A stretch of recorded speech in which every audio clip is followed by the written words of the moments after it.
आप देख रहे हैं श्री हरि कृपा आश्रम चैनल। संस्थापक स्वामी श्री हरि चैतन्य पुरी जी महाराज।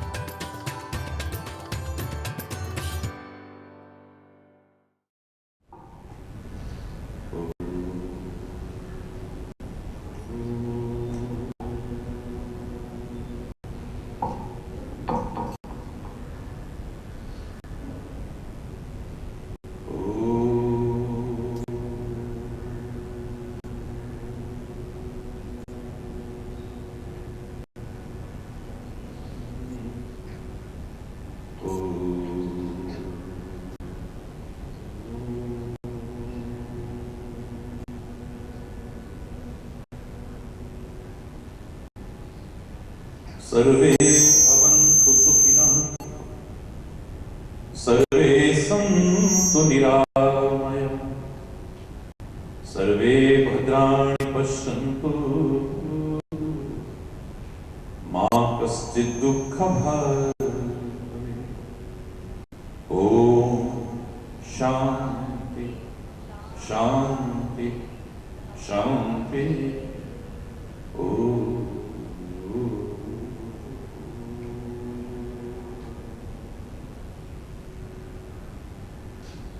त्वमेव माता च पिता त्वमेव,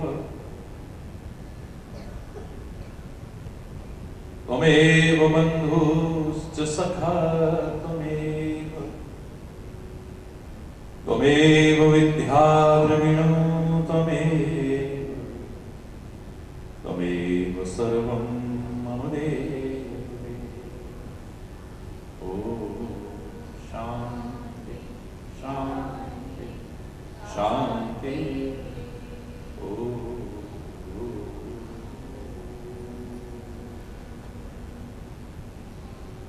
ध्यानमूलं गुरुर्मूर्ति, पूजामूलं गुरुपदम्, मन्त्रमूलं गुरुर्वाक्यं, मोक्षमूलं गुरुकृपा। ॐ शान्ति शान्ति शान्ति। ॐ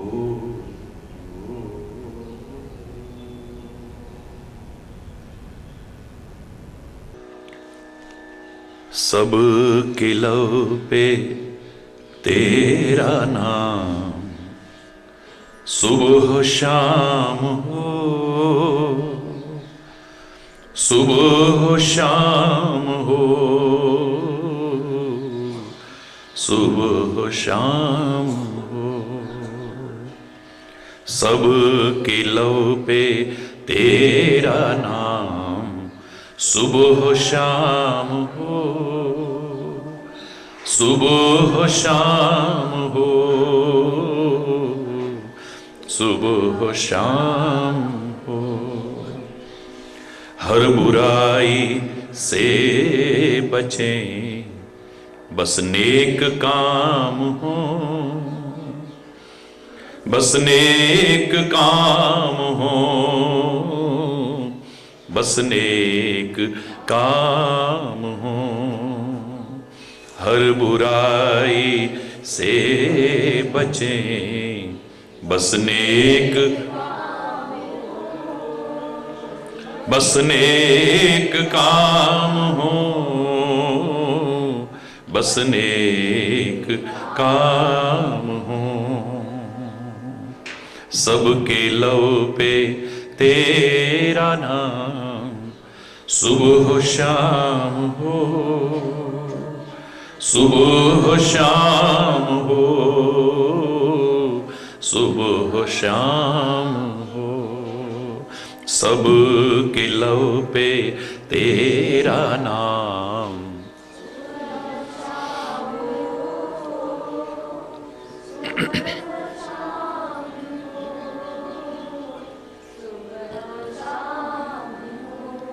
जिंदगी खुशहाल हो, हर आदमी सुखी,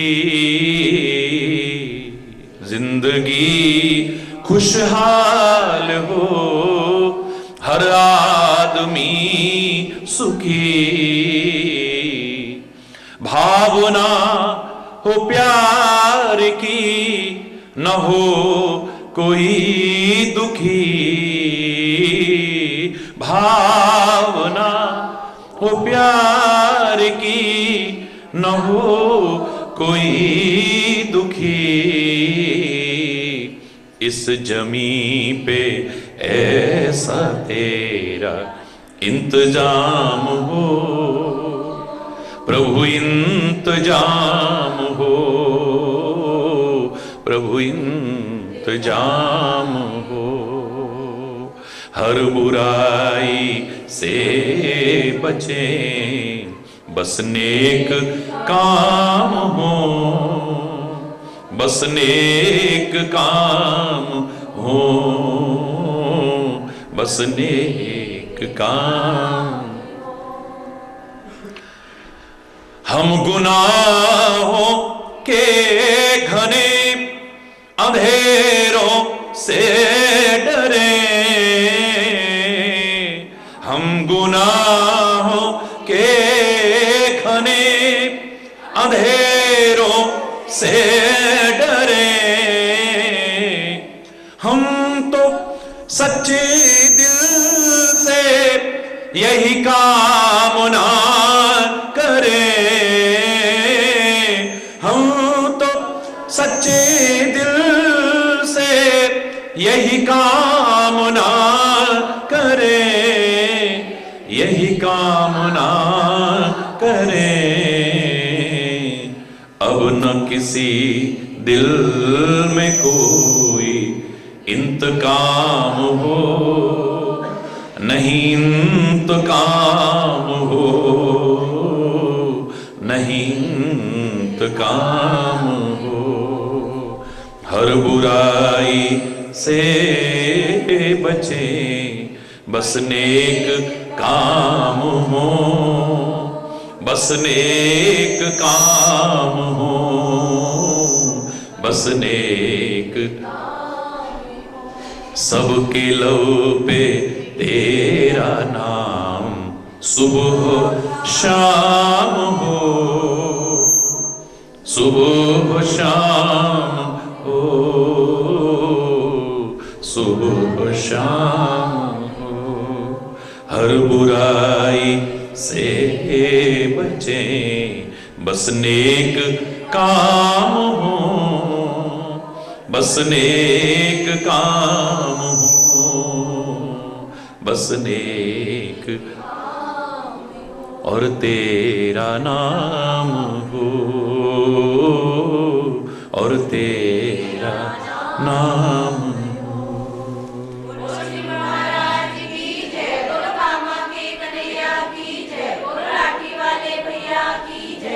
हरि बोल, हरि बोल।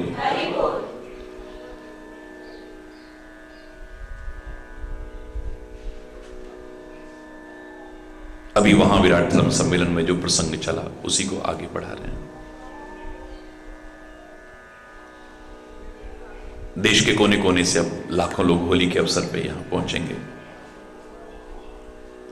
वो भी लाभ उठाएं और सारे विश्व के लोग जो नियमित सुनते हैं उन्हें भी लाभ मिले। गुणग्राही बनो। आपकी सज्जनता इसी से उजागर होती है कि सामने दोष हो या गुण हो, आप उनमें से मात्र सूप की तरह से सार सार को ग्रहण करने वाले, असार को छोड़ करके गुणों को ग्रहण वाले बनने, गुणग्राही बन जाए, भौरे की तरह।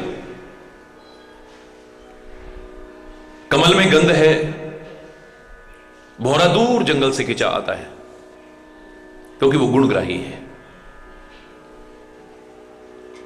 मेंढक बगल में रहता है जहां कमल खिलता है, उसने कभी सूंघने की भी कोशिश नहीं की है। शायद इसीलिए एक कहावत बनी थी, मेंढकी को जुकाम हो गया है। उसे पता ही नहीं कि उसके पास में क्या गुण है, वो उसका लाभ पास रह के नहीं उठा पा रहा है। दूर जंगल से खिंचे हुए लोग आकर के वो भौरे उस गंध का लाभ उठा लेते हैं। मधुमक्खी ये नहीं देखती कि ये गुलाब का पौधा है, ये गेंदे का पौधा है, सरसों का पौधा है। आपकी निगाह में ये फूल अच्छा है, ये नहीं है, ये फूल अच्छा है, ये नहीं, लेकिन मधुमक्खी जहां से उसे सार मिले लेकर के शहद का निर्माण कर लेती है। हम ये प्रवृत्ति अपनी बनाएं कि अच्छाइयां और बुराइयां तो सब जगह है, लेकिन हमें अच्छाई लेनी है, बुराई नहीं। हम जब गुणग्राही बन जाते हैं तो जहां से लोगों को दोष नजर आते हैं, हमें वहां से भी कोई ना कोई गुण नजर आने लगता है। और हमारी दोष दृष्टि जब बन जाती है तो सामने कितने भी उज्जवल चरित्र के व्यक्ति को खड़ा कर दिया जाए, हमें वहां भी दोष के अलावा कुछ नजर नहीं आता है। फिर एक सामान्य व्यक्ति को तो क्या, परमात्मा को भी हमारे सामने खड़ा कर दिया जाए, यदि हमारी दोष दृष्टि है तो हमें वहां भी कमियां ही नजर आएंगी और कुछ नजर नहीं आएगा। भगवान के विभिन्न अवतारों की बात छोड़िए, जिन्होंने कदम कदम पर मर्यादा का पालन किया, ऐसे दोष दृष्टि वाले लोगों के सामने उन मर्यादा पुरुषोत्तम को भी खड़ा कर दिया जाए, वो वहां से भी दोष निकाल के दिखा देते हैं। आप में से ही लोग जो दोष दृष्टि रखते हैं ये प्रश्न किया करते हैं, काहे के मर्यादा पुरुषोत्तम बाली को चुपके मार दिया, काहे के मर्यादा पुरुषोत्तम गर्भवती सीता को जंगलों में भटकने को छोड़ दिया, काहे के मर्यादा पुरुषोत्तम शंभू का वध कर दिया, काहे की मर्यादा पुरुषोत्तम, काहे की मर्यादा पुरुषोत्तम। जब दोष दृष्टि बन जाती है तो परमात्मा में भी फिर कोई गुण नजर नहीं आता है। दत्तात्रेय जी ने जो 24 गुरु जिनसे शिक्षा ली है अपने जीवन में स्वीकार किए हैं, वो कोई संत महापुरुष नहीं। जहां दृष्टि जाती है वहां से गुण नजर आते हैं, जहां दृष्टि जाती है वहां से अच्छाइयां नजर आती हैं। और व्यक्ति एक एक अच्छाई को अपने अंदर लाता लाता, एक एक गुण को अपने अंदर लाता लाता एक दिन गुणों का भंडार बन जाता है। याद रखना, आसमान से टपक के नहीं आते हैं। जो बड़े बड़े गुणवान हैं, गुणों के भंडार हैं, वो भी आसमान से टपक के नहीं आते हैं। वो भी हमारी तुम्हारी तरह किसी मां के गर्भ से ही पैदा होते हैं। फर्क इतना है, हम दूसरों के दोष देख देख करके ही अपने समय को, अपने जीवन को बर्बाद कर देते हैं। वो अच्छाइयां देखते हैं और उन अच्छाइयों से कुछ सीख करके अपने जीवन में अपना करके अपने जीवन को धन्य करने की कोशिश करते हैं। जिन्होंने दोष देखे भी, जब विचार जागृत हुआ तो उन्हें लगा कि हम गलत कर रहे हैं, ये अच्छा नहीं कर रहे हैं। बहुत देखने के बाद भी लोगों ने क्या कहा था? कबीर को हम महापुरुष मानते हैं, नमन करते हैं। प्रारंभ में उसने किसी मूर्ति पूजक को देखा, एकदम से इशारा कर दिया, पाहन पूजे हरि मिले तो मैं पूजू पहाड़।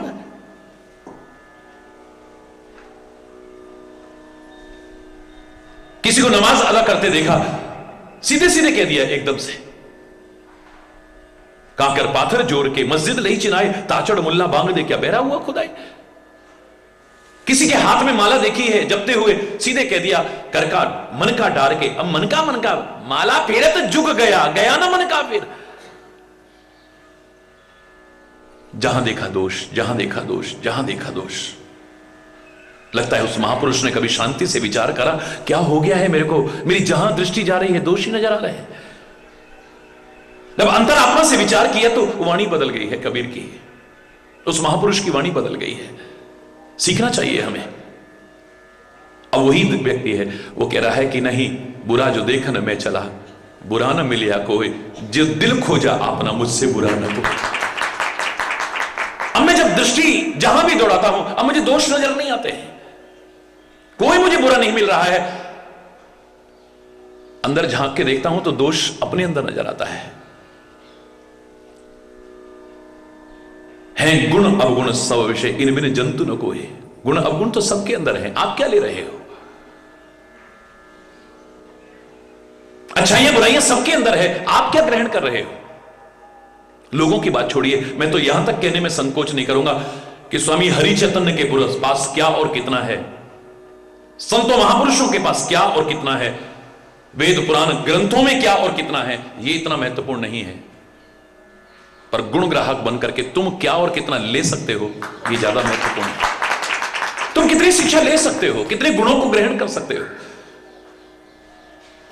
मैंने कहा था कि जब द्रोणाचार्य ने दुर्योधन से भी कहा और युधिष्ठिर से भी कहा कि एक व्यक्ति सारी दुनिया से ढूंढ करके लाओ, दुर्योधन ने पूछा कैसा व्यक्ति प्रभु? हे गुरुदेव कैसा व्यक्ति ढूंढ करके लाऊं? बोले एक व्यक्ति ऐसा ढूंढ करके लाओ जिसमें कोई दोष ना हो। हरि बोल।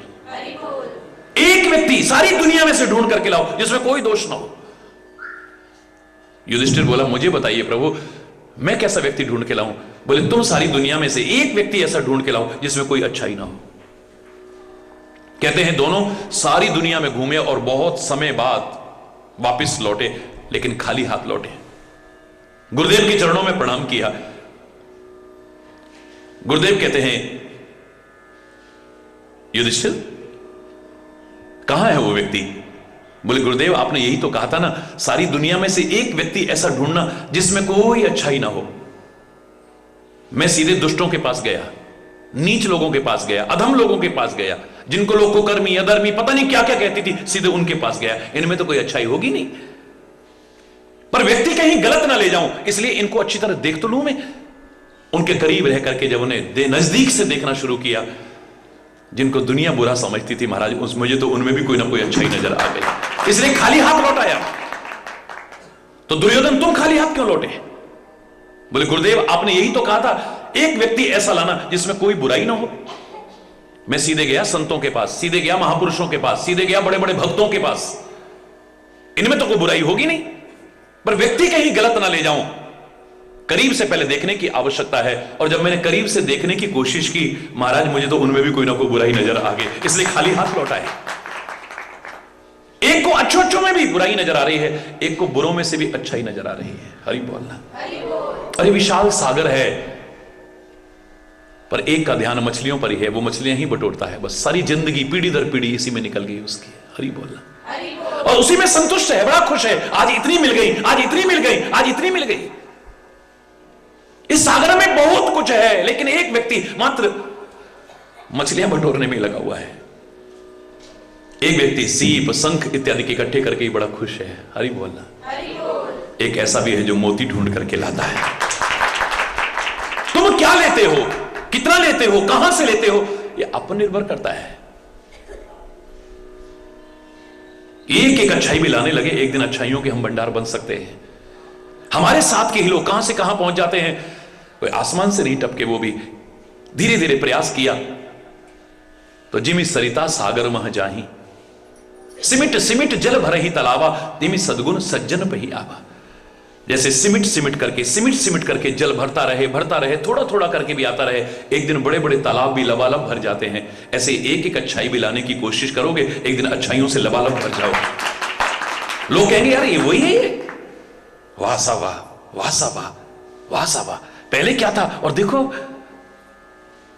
कोशिश तो करें हम, और हम जब कोशिश करते हैं, मैंने कई बार कहा है इस बात को कि हम एक अच्छाई जब लाने की कोशिश अपने अंदर में करते हैं, उसकी सहयोगी अनेक अच्छाइयां अपने आप हमारे अंदर आती हैं। और एक बुराई जब हम अपने अंदर लाने की कोशिश करते हैं, उसकी सहयोगी अनेक बुराइयां अपने आप आने लगती हैं।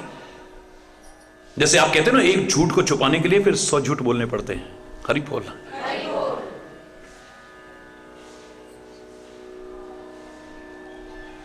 लाखों लोग भी मिलकर के एक सत्य को असत्य कहने की कोशिश करें और असत्य को सत्य जैसा कहने की कोशिश करें, आप लगेगा इतने लोग कह रहे हैं, तो असत्य भी कई बार आपको सत्य जैसा लग सकता है, लेकिन सत्य नहीं बन पाएगा कभी। सत्य भी आपको असत्य जैसा लग सकता है, लेकिन असत्य नहीं बन पाएगा। हरि बोलना।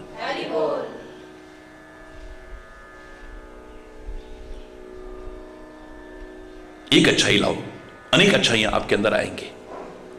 चारपाई का एक पांव हम खींचते हैं ना, एक सिरा खींचते हैं, 3 सिरे उसके अपने आप आते हैं। हमारे महापुरुष कहते हैं जैसे आपने चारपाई का एक पाया खींचा, 3 पाए साथ में आते हैं, ऐसे एक अच्छाई लाना, सहयोगी 3 अच्छाइयां अपने आप आपके अंदर आएंगी। और एक बुराई लाओगे तो फिर उसकी सहयोगी बुराइयां आपके अंदर प्रवेश कर जाएंगी। हरि बोल।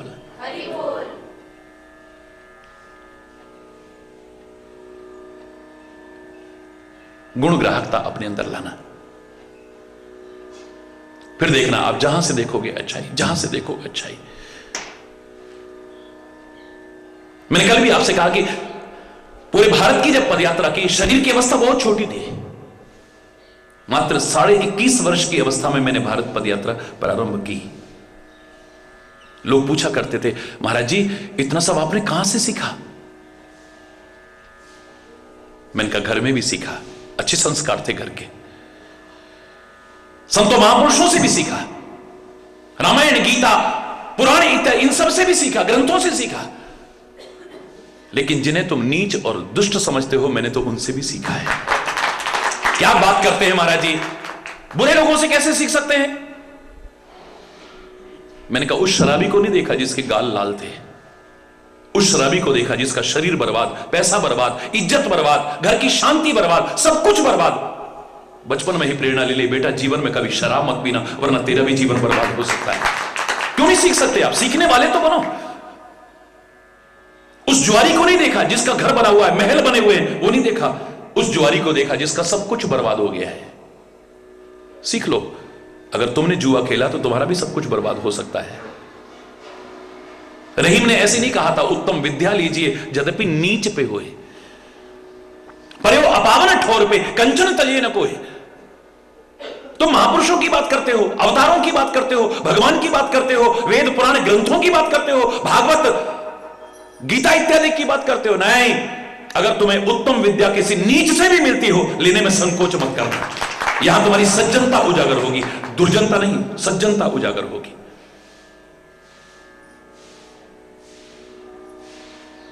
तुम्हारी निगाह में कीमती है सोना चांदी हीरे जवाहरात, गंदगी में भी गिर जाएं तो छोड़ते नहीं, वहां से भी निकाल लेते हो। आप प्रतीक्षा नहीं करेंगे कि सफाई कर्मी आएगा और वो तब निकालेगा, हे बाबा इतनी गंदगी में मार डालेंगे, तुरंत कहीं नीचे ना चला जाए।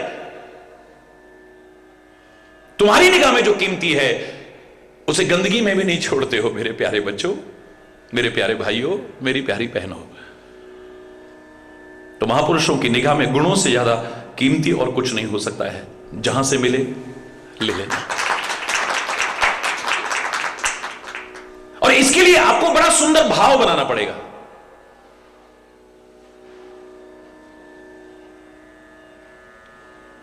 अगर सुंदर भाव ना बनाया, सकारात्मक भाव, पॉजिटिव थिंकिंग ना बनाई, तो आप कहीं से कुछ नहीं सीख सकते हैं।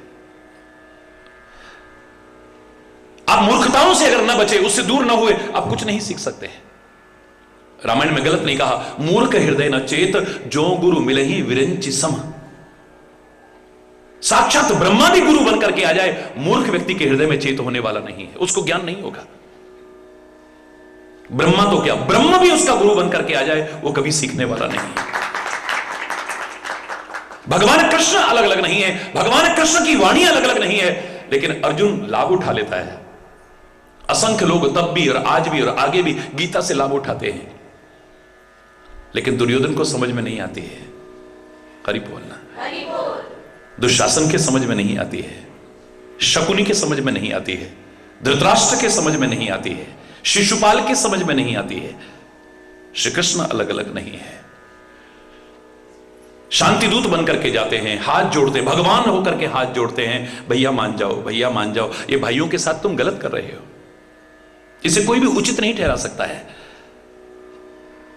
नहीं मानते तो आखिर में कहते हैं अच्छा भैया दे दो केवल 5 ग्राम, रखो अपनी धरती तमाम, हम वही मजे से खाएंगे, परिजन पर असी न उठाएंगे। हम तलवार नहीं उठाएंगे, अपने जनों पर तलवार नहीं उठाएंगे। परमात्मा ने इस खून को हमारी नाड़ियों में बहाया है, अज्ञानता से इसे नालियों में मत बहाना। बस जीवन से ज्यादा कीमती कुछ नहीं है, शांति से ज्यादा कीमती कुछ नहीं है, प्यार से ज्यादा कीमती कुछ नहीं है, सब उससे नीचे है। हरि बोलना। लेकिन मूर्ख लोगों के समझ में नहीं आता है। दुर्योधन वह भी दे ना सका, कह रहे 5 गांव खाली दे दो हमको, हम उसी में बस संतुष्ट रहेंगे, ये लोग आराम से खा लेंगे, अपना गुजारा कर लेंगे। बस एक तिल भर नहीं दूंगा, एक सुई की नोक के बराबर नहीं दूंगा। हरि बोलना। दुर्योधन वो भी दे ना सका, आशीष समाज की ले ना सका। हरि बोलना।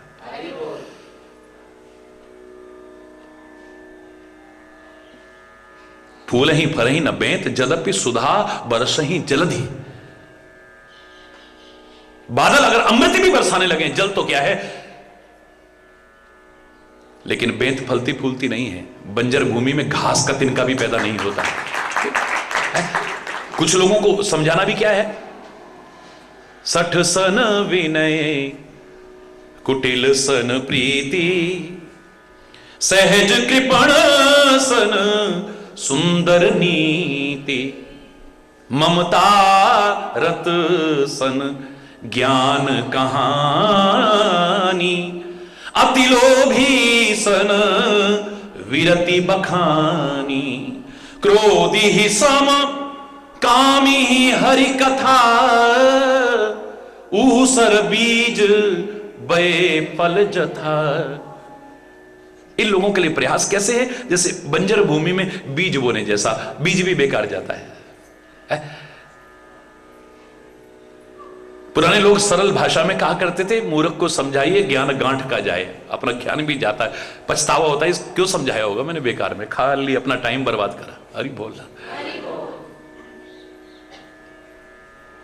मूर्ख व्यक्ति से हाथ जोड़ के बात करो, वो सोचेगा और ये मेरे से डर गया। हरि बोल रहा। 60 सन विनय, विनम्रता की भाषा नहीं समझ में आती। कुटिल सन प्रीति, कुटिल व्यक्ति का प्रेम, उसे प्रेम, क्योंकि प्रेम वो जानता ही नहीं क्या होता है प्रेम। श्री राम स्वयं कहते हैं वर्षा ऋतु को माध्यम बना करके, हे लक्ष्मण, दामिनी दमक रहे न घन माई, खल के प्रीति जथा थिर नाई। देखो लक्ष्मण, वो देखो आकाश में बिजली चमक रही है, पर बिजली स्थिर नहीं रहती है। ऐसे दुष्ट व्यक्ति से प्रेम मत करना कभी, उसका प्रेम कभी स्थिर रह ही नहीं सकता है, बस बिजली की तरह। अपना स्वार्थ पड़ेगा तो, हरि बोल रहा है, जहां स्वार्थ में बाधा पड़ी वो कब आपकी जड़ भी काट दे कोई पता नहीं लगेगा। हरि बोल रहा।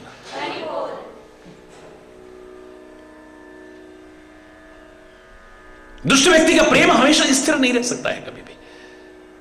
60 सन विनय कुटिल सन प्रीति, सहज कृपण सन सुंदर नीति। एक कंजूस व्यक्ति को आप कुछ सुंदर नीति सिखाओ। हरि बोलना, जोर से बोल रहा है। ज्ञान है तू अपने पास धर भैया, ना चाहिए है, तू ही ले ले पूरा पुण्य। हरि बोल। मुझे नहीं चाहिए, तू ही सारा पुण्य कमा ले भैया, धन्यवाद।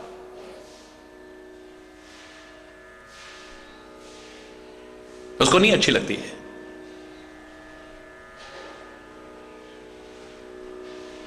ममता रत सन ज्ञान कहानी, जो मोह ममता में लिप्त है उसको ज्ञान की बातें नहीं अच्छी लगती है। युधिष्ठिर से कहते थे, वो खाली ऐसे ही नेत्रहीन का कभी मजाक मत उड़ाना, लेकिन मुझे उसके आचरण को देख के लगता है वो खाली आंखों से नहीं, मोह में अंधा हो चुका है, मुंह में अंधा हो चुका है। कुछ लोग आंख वालों को भी अंधा का, क्रोध में आदमी अंधा हो जाता है, उसे कुछ नहीं, अपना पराया भी नहीं सोचता है, फिर गुस्से में जब आ जाता है तो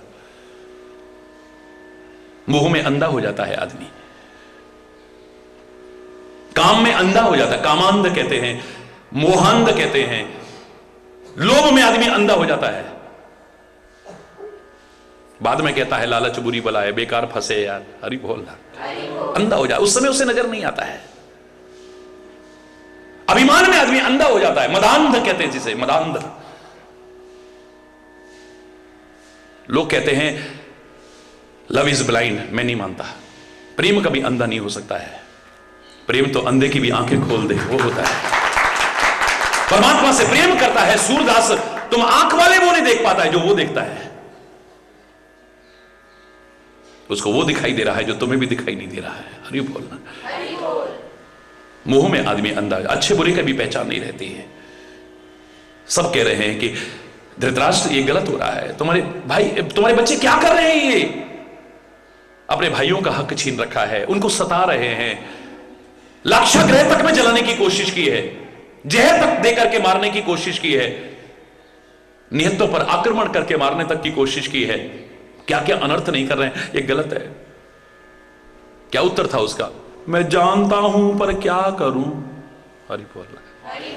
कर्म का, अकर्म का, विकर्म का बोध नहीं रहता है जब आदमी मोह ममता में अंधा हो जाता है। क्या सही है, क्या गलत है, क्या उचित है, क्या अनुचित है, का भी बोध नहीं रह जाता है। ममतारत सन ज्ञान कहानी, अति लोभी सन विरति बखानी। अत्यंत लोभी आदमी से, लोभी नहीं, अत्यंत लोभी आदमी से आप वैराग्य की बातें कर रहे हैं, सब यही रह जाएगा। देख, कुछ साथ जाने वाला नहीं है, क्योंकि दूसरों को ज्ञान झाड़ने वाले सब है। हरि बोलना, वो पता नहीं अपने लिए नहीं होता है ज्ञान। हरि बोल, जोर से बोला ना। अपनी बार हम भूल जाते हैं, बस यही गड़बड़ हो जाती है।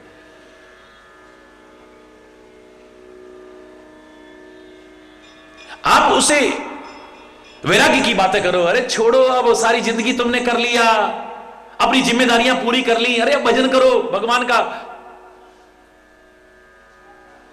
एक दिन सब छूट जाएगा, क्यों ना उससे पहले ही तू थोड़ा सा अपने आप को जो अटैचमेंट है उसको कम करना कोशिश कर। क्या करूं, मेरे पोते का मन ही नहीं लगता मेरे बिना। हरि बोल, झड़ से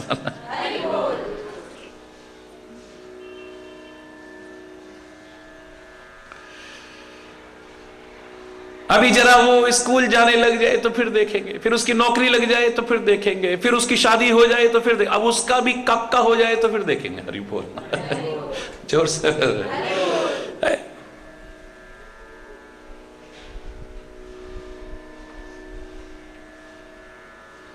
नहीं आती समझ में। क्रोधी ही सम, जो गुस्से में तमतमा रहा है उसे शांति की बात है, तो चुप हो जाओ, तू मत बोलना बीच में। उसको शांति की बात अच्छी लगेगी नहीं कभी भी। जो समझाएगा वो भी दुश्मन जैसा नजर आएगा उस समय। क्रोधी ही सम कामी ही हरि कथा, कामी व्यक्ति को हरि कथा सुनाओ कभी भी अच्छी नहीं लगेगी।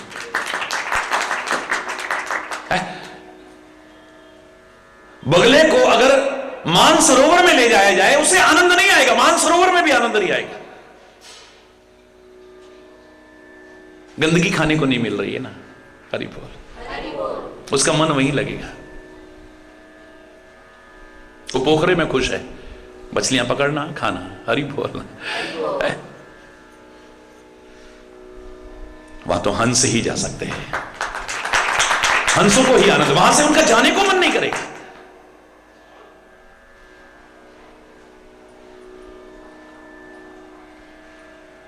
क्रोधी ही सम कामी ही हरि कथा, ऊसर बीज बहे फल जथा। जैसे बंजर भूमि में बीज बो दिया हो, ऐसा प्रयास है, बेकार, आपकी मेहनत भी बेकार जाएगी, बीज भी बेकार जाएगा, आपका कोई फायदा नहीं है।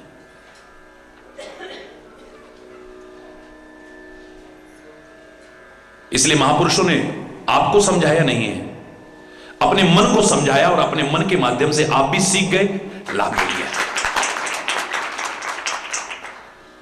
बड़े बड़े महापुरुषों के पदों को पढ़िए, आप क्या बोलते हैं, ऐसी मूढ़ता या मन की। वाह क्या बात है, अपने मन से कह रहे हैं, ए मन कैसी मूर्खता है तेरी, इस मन की। तुम्हारी मूर्खता की चर्चा नहीं है।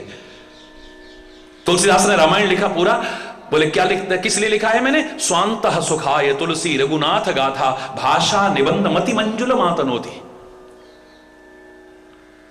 स्वांतः सुखाय, मैंने अपने अंतर के सुख के लिए लिखा है, तुमको भी लाभ मिल जाए तो बड़ी अच्छी बात है। मेरा उद्देश्य संत महापुरुषों का, आप कथावाचक में और संत में क्या फर्क होगा। मैं उनकी आलोचना नहीं कर रहा, वो भी धन्य भाग्य हैं, अपनी वाणी पवित्र करते हैं, आपके कान पवित्र करते हैं, वातावरण पवित्र करते हैं, परमात्मा का नाम, परमात्मा का यश गायन करते हैं, बड़ी अच्छी बात है, धन्य है वो लोग।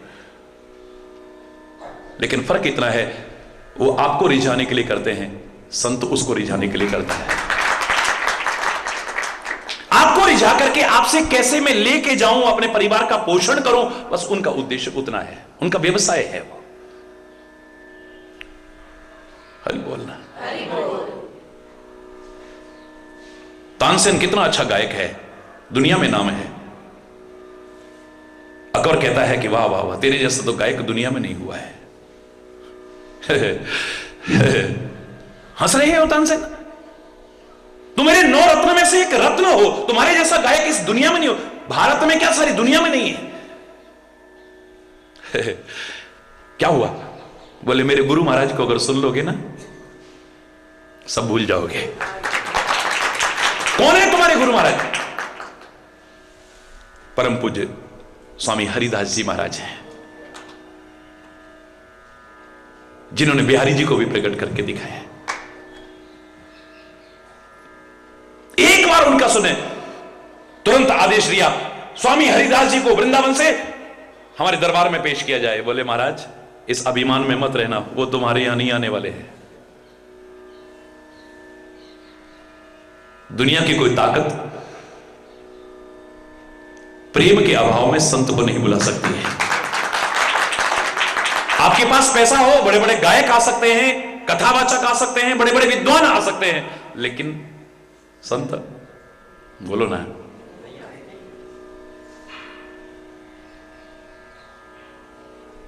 नहीं आएगा।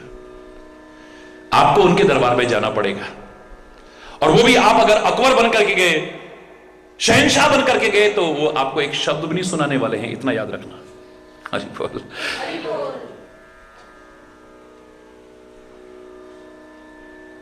यमुना जी को पार कर रहे हैं, नाव में बैठे हैं।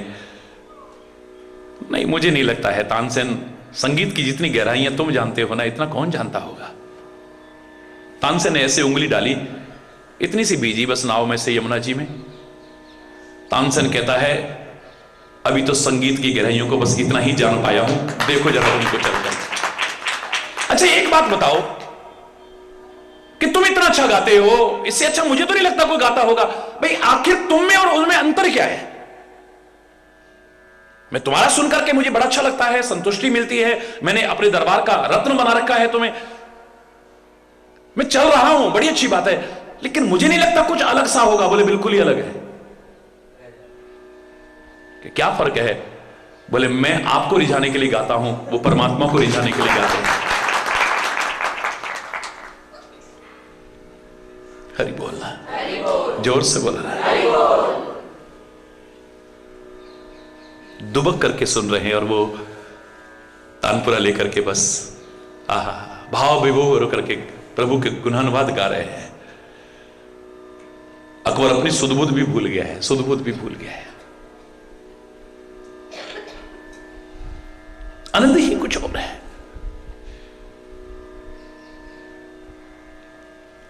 यहां अगर हमने सकारात्मक भावना बनाया, हम कुछ नहीं सीख पाएंगे कभी भी।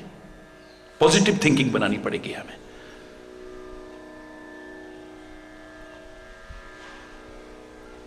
वरना तो जो मिलना था उससे भी वंचित रह जाएंगे, जो है उसको भी गंवा बैठेंगे, मूल की पूंजी भी गंवा बैठेंगे हम अपने पास।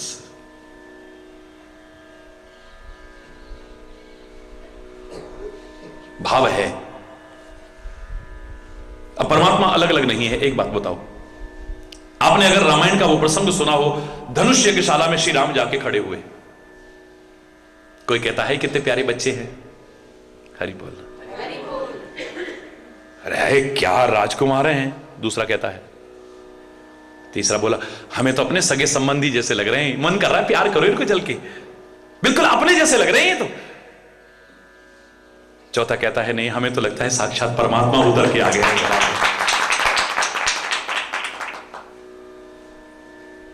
भक्तन इष्ट देव समता, भक्तों को अपने इष्ट देव नजर आ रहे उनमें।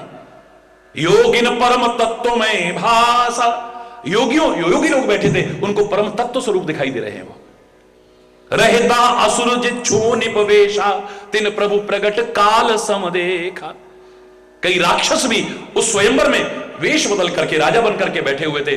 जब उन्होंने श्री राम को देखा, उन्हें लगा काल आ गया है, डर रहे हैं, भागो भागो भागो। अब राम नन्हे बच्चे हैं, राजकुमार हैं, बड़े प्रियजन हैं, भगवान हैं, परम तत्व स्वरूप हैं, या काल हैं? बोलो ना। तुलसी कहता है जिनके रही भावना जैसी, जिनके रही प्रभु मूर्ति देखी तिन तैसी, प्रभु मूर्ति। परमात्मा अलग अलग नहीं, लेकिन जिसकी जैसी भावना थी उनको वैसे ही नजर आ रहे हैं। हरि बोल। रामायण में लंका कांड प्रारंभ होता है तो एक बड़ा सुंदर प्रसंग आता है। श्री राम समुद्र के किनारे लेटे हुए हैं, अंगद और हनुमान चरण दबा रहे हैं। अचानक लेटे लेटे चारों ओर वानर हैं, हरि बोल, चारों ओर वानर हैं। अचानक श्री राम का ध्यान गया, पूर्णिमा का दिन है, पूर्ण चांद खिला हुआ है, क्या चांदनी छिटक रही है, चेहरे पर प्रसन्नता सी आ जाती है। बहुत दिन बाद चेहरे पर मुस्कुराहट देखी। कभी अवधवासियों के वियोग में रोते हैं, हमेशा प्रसन्न रहने वाले राम। महापुरुषों की, अवतारों की सबसे पहली विशेषता है उनकी मुस्कुराहट, हर हाल में मुस्कुराहट।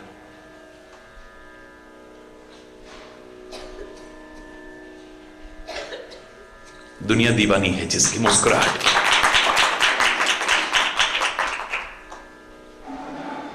हमेशा मुस्कुराते हैं, प्रसन्नताम या न गताभिषेक, उनकी प्रसन्नता के बारे में कहते हैं प्रसन्नताम या न गताभिषेक तथा न ममले बनवास दुःखतः मुखाम्बुज श्री रघुनंदन समय सदास्तु सा मंजुल मंगल प्रदा। राज तिलक की खबर हो गई, कोई अकड़ नहीं आ गई और विशेष कोई खुशी नहीं आ गई, जो मुस्कुराहट है वही है। और राज तिलक होते होते बनवास हो गया, एक गम की रेखा नहीं है चेहरे पर, वही मुस्कुराते मुस्कुराते चल देते हैं। इतने बड़े साम्राज्य को छोड़ करके मुस्कुराते मुस्कुराते कैसे चल दिए? लोगों ने प्रश्न किया। बोले एक बात बताओ, धर्मशाला को छोड़ करके जाने में कोई रोना होता है? अपनी झोपड़ी भी छोड़ने में जान निकलती है, मेरी है ये सोच करके। लेकिन धर्मशाला अगर महल जैसी भी हो तो बोलो ना, रात को सोए वहां पे, सुबह उठ करके चल दिए, दुख होगा? कितनी भी सुविधाएं हैं वहां पे। जैसे राहगीर हंसते हंसते मार्ग की धर्मशाला को सुबह उठते ही छोड़ करके चल देता है, बोले बटोहू की तरह, एक राहगीर की तरह इतने बड़े विशाल साम्राज्य को भी मुस्कुराते हुए छोड़ करके चल देते हैं। वाह, कैसी मुस्कुराहट है। हां, वो रोते हैं तो भक्तों के प्रेम में रोते हैं। हरि बोलना, जोर से बोलो ना। भक्तों के प्रेम में रोते हैं, प्रेमियों के प्रेम में रोते हैं। कभी अवधवासियों को याद करके, कभी सीता को याद करके रोते हैं। आज बहुत दिन बाद उनके चेहरे पर फिर वापस मुस्कुराहट देखी। सारे वानर बड़े खुश, कहने लगे प्रभु बड़े प्यारे लग रहे हो, आज बहुत दिन बाद मुस्कुराते देखा है। बताओ ना मुस्कुराहट क्यों है? बताओ ना प्रभु, हम वैसा ही रखा करेंगे जैसे आज, हमेशा मुस्कुराते रहो, आप बड़े प्यारे लग रहे हो। इतना कहना था, भगवान फिर से उदास हो गए। हरि बोलना, मैं नहीं कह रहा, रामायण कह रही है। एकदम से चेहरे पर फिर उदास। बोले प्रभु हमसे कोई अपराध हो गया, कोई गलती हो गई, इतना अच्छा हुआ आज मुस्कुराते देखा आपको बहुत दिन बाद, और आप हमारा इतना कहने पर फिर से उदास हो गए, क्या हमने कुछ गलत बोल दिया, क्षमा चाहते हैं प्रभु? बोले नहीं नहीं नहीं नहीं, मैं चांद को देख करके बड़ा खुश हुआ, पूर्ण खिले हुए चांद को देख करके, इसकी चांदनी जो छिटक रही है उसको देख करके, इस शीतलता देख करके, उज्जवलता देख करके, धवलता देख करके बड़ा प्रसन्न हुआ मेरा मन। लेकिन इसमें जब काला धब्बा देखा तो मुझे बड़ा बुरा लगा। इतनी सुंदर चांद में भी काला धब्बा। हरि बोलना, जोर से बोल रहा है। इतने सुंदर चांद में भी काला धब्बा। लो प्रभु, वो तो मैं बता देता हूं इसमें काला धब्बा क्यों है, आप खुश हो जाओ बस। भगवान श्री राम कहते हैं अच्छा बताओ फिर इसमें काला धब्बा क्यों है? बोले प्रभु उस विधाता ने सबसे सुंदर बनाया चांद को।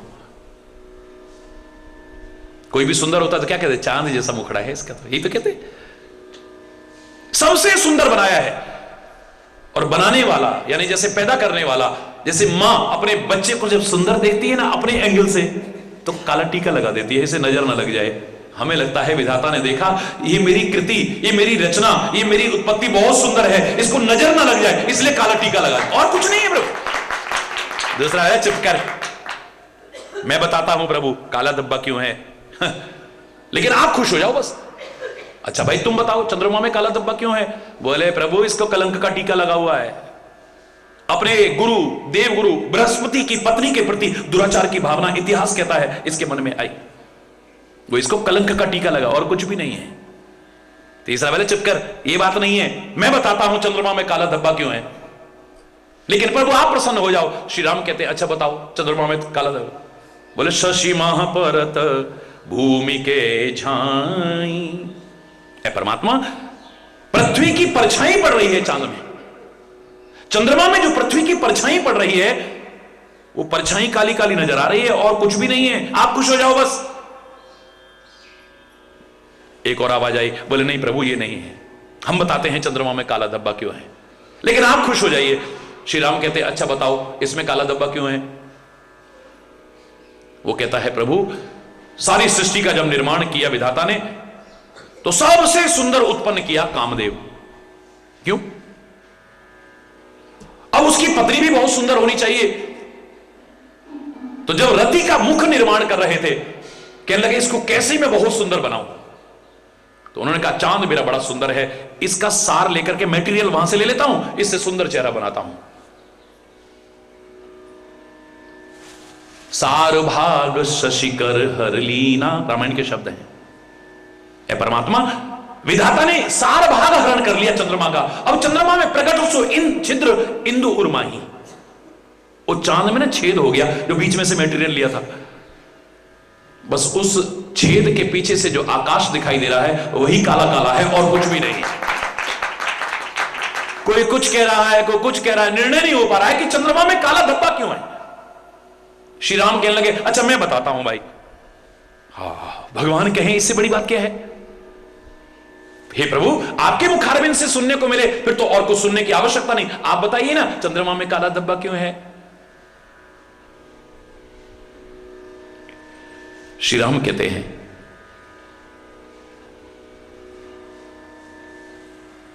विष इसका सहोदर भाई है, जहर। सागर के मंथन के समय यह भी पैदा हुआ और विष भी पैदा हुआ। एक मां जाए भाई हैं, भाई बहने हैं। हरि बोल, एक ही पेड़ से पैदा हुए दोनों। इनका आपस में इतना प्यार है कि चंद्रमा ने अपने भाई, प्रिय भाई विष को अपने हृदय में बसा रखा है। कहते कहते रोने लग गए श्री राम। बोले तभी तो जो अपने प्रियजनों से दूर होता है ना, उससे सारी सारी रात नींद नहीं आती है। वो तारे गिन गिन करके चांद को देखते देखते अपनी रात, ये चांद कितना भी शीतल हो, जो अपने प्रेमी से दूर होते हैं ना, अपने प्रियजनों से दूर, उनको जलाता है, ये जलाता है, वो जहर से जलाता है जो इसके अंदर बसा हुआ है। बड़े ध्यान से सुनना मेरी बात को। हनुमान चुप करके बैठे हुए हैं। बोलो पवन सुत हनुमान की, चुप करके बैठे हुए हैं, बस प्रभु के सुंदर मुख को निहारे जा रहे हैं, निहारे जा रहे हैं।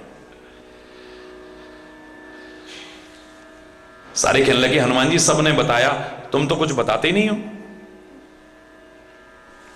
हनुमान चुप। थोड़ी देर बाद श्री राम कहते हैं हे पवन पुत्र तुम बताओ ना चांद में काला धब्बा क्यों है। चुप। प्रभु के मुख से सुन लिया, अब कहना बाकी क्या रह गया। श्री राम कहते नहीं बताना पड़ेगा पवन पुत्र, बताओ ना जल्दी से ये चंद्रमा में काला धब्बा क्यों है। अरे सबने बताया, तुम क्यों नहीं बताते हो। नहीं बताते तो श्री राम कहते तुम्हें बताना पड़ेगा। हनुमान जी की आंखों में आंसू आ जाते हैं, रोंगटे खड़े हो जाते हैं, गला भर आता है और मध्यम मध्यम आवाज में हनुमान जी क्या कहते हैं, रामायण के शब्द सुनिए। कहे हनुमंत सुनो प्रभु शशि तुम्हार प्रिय दास। ऐ मेरे परमात्मा, जैसे आपका प्रिय सेवक मैं हूं ना, मुझे तो लगता है चंद्रमा भी आपका प्रिय सेवक है।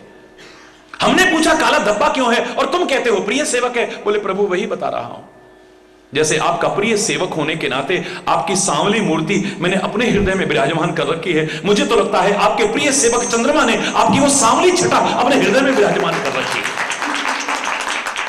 अब मेरा प्रश्न है, चंद्रमा में काला धब्बा तो एक ही है। एक को ममता नजर आ रही है कि नजर ना लग जाए इसलिए काला टीका है। एक को दूसरे के दोष देखने की जिसे आदत है उसे कलंक का टीका नजर आ रहा है। जो वैज्ञानिक विचारधारा का था उसे पृथ्वी की परछाई नजर आ रही है। जो सौंदर्य प्रेमी था उसे रति की ओर ध्यान जा रहा है। भगवान स्वयं इस समय जगत जननी जानकी के विरह में व्याकुल हैं, उन्हें जहर नजर आ रहा है। लेकिन एक भक्त को जहां नजर जाती है उसे परमात्मा के अलावा कुछ भी नजर नहीं आता है। जिधर देखती हूं उधर तुम हो, जिधर देखती हूं। तुमको लोग भक्त समझते हैं, तुम्हें लोग संत समझते हैं, तुम्हें लोग महापुरुष समझते, इतना महत्वपूर्ण नहीं है। अंतरात्मा में झांको, हम क्या हैं, कहां जी रहे हैं, हमारी सोच क्या है, हम दुनिया को किस नजर से देख रहे हैं। यही दुनिया है। इस दुनिया को देख करके लोग बुराई करते हैं, दुनिया बनाने वाले काहे को दुनिया बनाई। क्या बनाई तूने दुनिया? हरि बोलना, बेकार। एक दूसरा आदमी खड़ा होकर कहता है, अरे क्या कह रहा है तू? परमात्मा धन्यवाद, अजब तेरी कारीगरी रे करता, अजब तेरी कारी है परमात्मा, क्या दुनिया बनाई। एक कहता क्या दुनिया बनाई, एक कहता क्या दुनिया बनाई है। वाह वाह वाह वाह, कदम कदम पर चमत्कार। ऐ मेरे परमात्मा, बिना खंबे के आकाश टिका हुआ है। इन जंगलों को देखो, इन झरनों को देखो, इन पहाड़ों को देखो, पौधों को देखो, इन फूलों को देखो। किसी के हाथ में कैंची नहीं है, लेकिन हर फूल पत्ती की कतरन अलग अलग है। हरि बोलना। किसी के हाथ में रंग और ब्रश नहीं है, सबका रंग अलग अलग है। 3 भाग पानी नजर आ रहा है पृथ्वी पर, और चौथा पृथ्वी जहां हम बैठे हैं,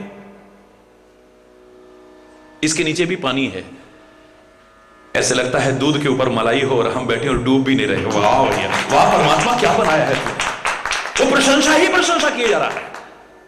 कहीं भंडार खुले नहीं देखे, लेकिन आकाश के जीवों का इंतजाम है, जंगल में रहने वाले जीवों का इंतजाम है, सागर में रहने वाले, पानी के अंदर रहने वाले कीट मकोड़ों तक का इंतजाम है। पत्थरों में कीड़े पल रहे हैं, उनको भी तू पहुंचा रहा है। वाह मेरे परमात्मा, वाह मेरे परमात्मा।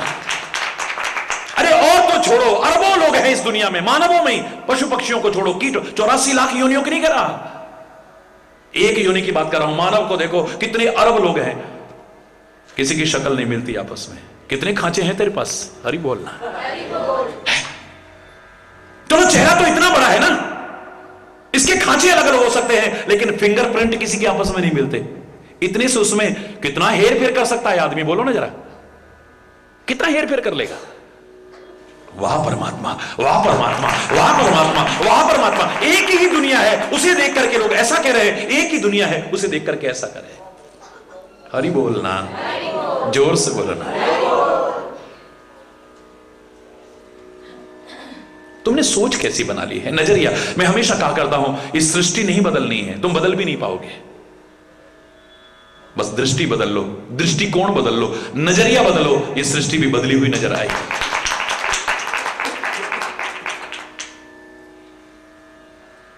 एक सुंदर नजरिया बना करके किसी भी व्यक्ति को, किसी भी घटना को, किसी भी परिस्थिति को,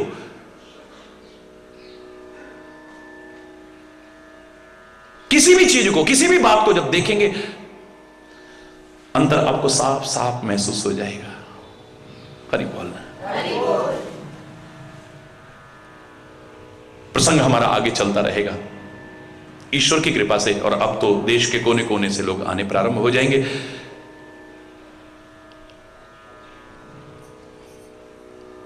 परमात्मा की कृपा से इस प्रसंग के माध्यम से अनंत शिक्षाएं, अनंत प्रेरणाएं, अनंत संदेश, अनंत उपदेश हमें प्राप्त होंगे।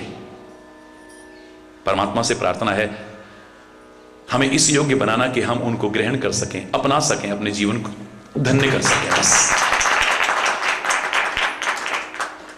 हे नाथ अब तो ऐसी कृपा हो, ये जीवन निरर्थक जाने न पाए। हे नाथ अब तो ऐसी कृपा हो, ये जीवन निरर्थक जाने न पाए। यह मन न जाने क्या क्या दिखाए, कुछ बन न पाया मेरे बनाए। यह मन न जाने क्या क्या दिखाए, कुछ बन न पाया मेरे बनाए। हे नाथ अब तो ये जीवन निरर्थक, संसार में ही आसक्त रहकर, संसार में ही दिन रात अपने मतलब की कहकर, दिन रात अपने सुख के लिए लाखों दुख सहकर, ये दिन अभी तक यूं ही गंवाए। सुख के लिए लाखों दुख सहकर, ये दिन अभी तक यूं ही गंवाए। हे नाथ अब तो ऐसी कृपा हो, ये जीवन निरर्थक ऐसा जगा दो फिर सो न जाए, ऐसा अपने को निष्काम प्रेमी बनाए, अपने को निष्काम हम आपको चाहें और पाएं, संसार का कुछ भय रह न जाए। हम आपको चाहें और पाएं, संसार का कुछ भय रह न जाए। हे नाथ अब तो ऐसी कृपा हो,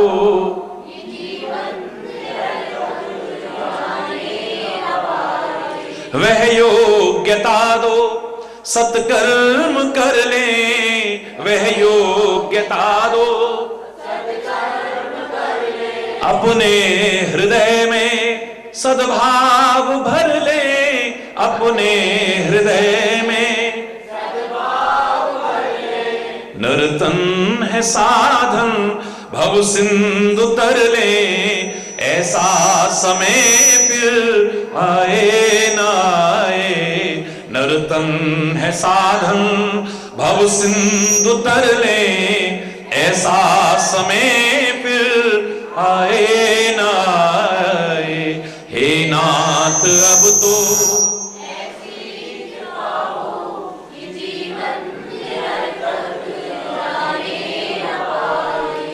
हे नाथ हमें निरभिमानी बना दो, हे नाथ हमें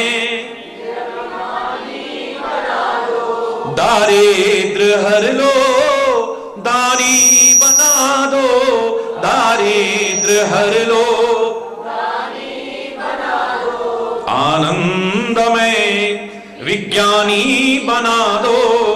मैं हूं पतित यह आशा लगाए, आनंदमय विज्ञानी बना दो। मैं हूं आशा लगाए। हे नाथ अब तो ऐसी कृपा हो, ये जीवन हे नाथ अब तो ऐसी कृपा हो, ये जीवन निरर्थक यह मन न जाने क्या क्या दिखाए, कुछ बन न पाया मेरे बनाए। यह मन न जाने क्या क्या दिखाए, कुछ बन न पाया मेरे बनाए। हे नाथ अब तो ऐसी कृपा हो, ये जीवन निरर्थक, ये जीवन निरर्थक जाने न पाए।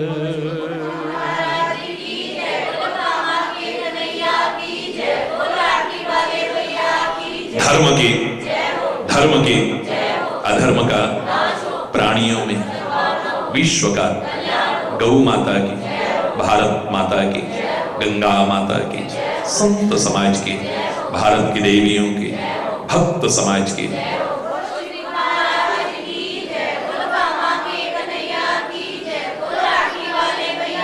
बोल वृंदावन बिहारी लाल की जय। जय जय श्री राधे, जय जय श्री राधे, जय जय श्री राधे। श्याम हरि बोल।